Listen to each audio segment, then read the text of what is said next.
Hi friends, இன்றைக்கி என்ன video பார்ப்போன்னா முருங்கைக்கீரை பொரியல் தான் செய்ய போகிறோம். அதுக்கு ஃபஸ்ட்டு முருங்கைக்கீரையெல்லாம் கழுகி ஒரு பாத்திரத்தில் எடுத்து வச்சுக்கலாம். நம்ம இன்றைக்கி அதுக்கு என்னென்ன தேவைன்னு பார்க்கலாம். 2 பெரிய வெங்காயம் எடுத்துக்கிறேன், 2 காஞ்ச மிளகாய் எடுத்துக்கிறேன், கொஞ்சம் ஜீரகம் எடுத்துக்கிறேன், கொஞ்சோண்டு தேங்காய் எடுத்துக்கிறேன், முருங்கைக்கீரை எடுத்துக்கிறேன். இப்போ ஸ்டவ் ஆன் பண்ணி போட்டு சீன சட்டியில் எண்ணெய் ஊற்றி வச்சாச்சு. எண்ணெய் நல்லா காஞ்சி வரட்டும். வெங்காயமும் வரமிளகாயும் போட்டுக்கலாம்.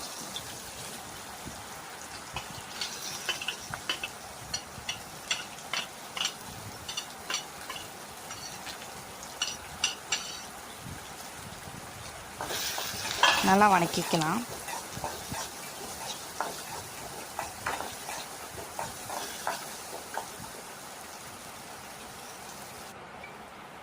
இப்போ ஓரளவுக்கு நல்லா வணங்கி வந்துடுச்சு.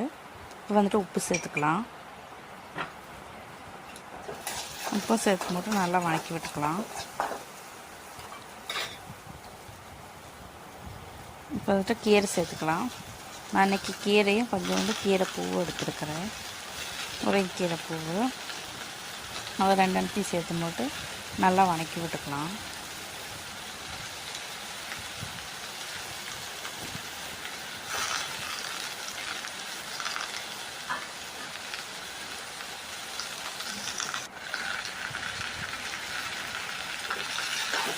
நல்லா கட்டி விட்டுக்கலாம்.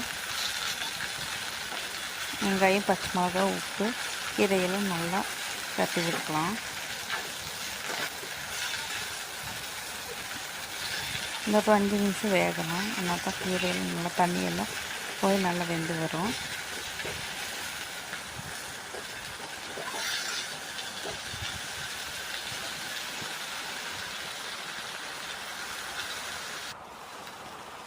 கீரையெல்லாம் நல்லா வறண்டு வந்துச்சு. எடுத்து வச்சு ஜீரகத்தை இதில் சேர்த்துக்கலாம்.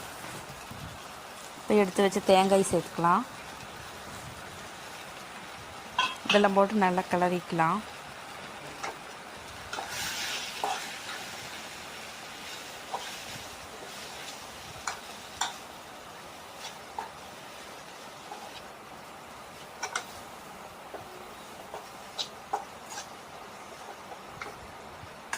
நல்லா ட்ரை ஆகிற வரைக்கும் நல்லா கிளறி விட்டுக்கலாம்.